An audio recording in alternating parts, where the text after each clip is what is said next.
énervé contre quelqu'un, c'est que tu es énervé contre toi-même. Bienvenue dans le média Se comprendre par l'inconscient. Il y a ce moment où tu es en couple, tu as prévu une heure, tu dois aller au ciné et tu fais d'autres trucs avec des amis. Moi, c'était exposition au froid la semaine dernière. Tu as un rendez-vous au cinéma, tu as une heure précise, tu vois pas le temps passer, tu te pointes en retard et tu peux pas assumer d'aller voir un ciné avec ta chérie, même quand tu l'aimes vraiment profondément. Comment je suis sur le trajet du retour, message arrive dans 1h40, elle me dit un quoi, mais pourquoi tu tiens pas à tes engagements, c'est pas la première fois qu'on dit quelque chose et puis que tu reportes ou ainsi de suite. Tu vois, je me prends ça, je me dis un quoi, bah oui, ça m'agace, mais qu'est-ce que c'est, ça me serre le ventre, qu'est-ce qui se passe inconsciemment. Fatidique, ma chérie, qui m'a manqué toute la semaine, elle me dit bah voilà, je suis en colère contre toi, j'ai pas envie qu'on se voit, ça sert à rien, je vais t'énerver contre toi de toute façon. On se voit pas, et puis j'ai besoin de me calmer. À ce moment-là, j'ai envie de culpabiliser, lui dire, mais t'es sérieuse, c'est ça pour toi l'amour? C'est genre, il y a un engagement, on arrête, on se voit plus, j'ai sincèrement envie de te voir, et tu vois, j'ai envie de lui balayer tout un tas de reproches. Question qu'on devrait tous se poser à ce moment-là, c'est quoi le vrai problème pour toi? Que le fait qu'on soit amoureux, tout ça, ok. On va se concentrer sur la notion de projection, développée par Freud, un mécanisme de défense inconscient. Pour nous, quand une émotion est trop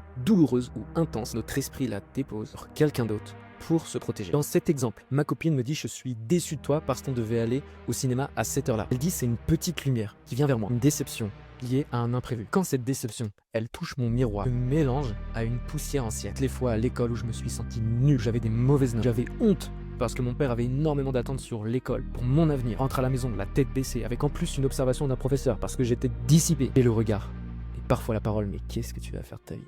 Et ce stress que j'avais à l'école, encore et encore. Je me sens déçu de moi-même.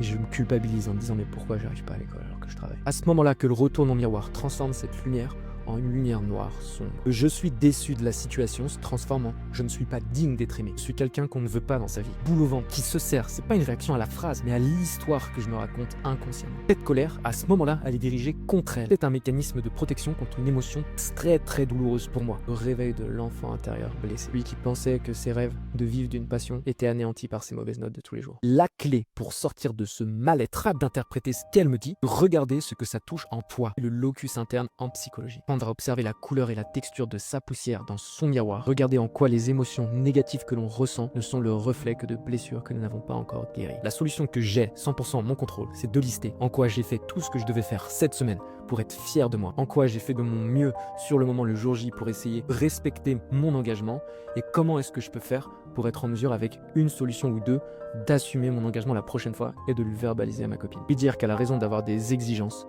et que c'est pour moi une preuve d'amour, et que je compte l'inviter la semaine prochaine, lui faire une surprise à telle heure où je vais respecter l'horaire, mon engagement, où je vais lui préparer quelque chose qui répond à elle, ses valeurs profondes, qui est de prendre du temps pour elle. Ça me permet de réaliser que même si on fantasme des êtres humains, nous ne sommes jamais parfaits, et nous apprenons sans cesse à nous améliorer. Merci pour ton attention, et bienvenue sur le média Se comprendre par l'inconscient.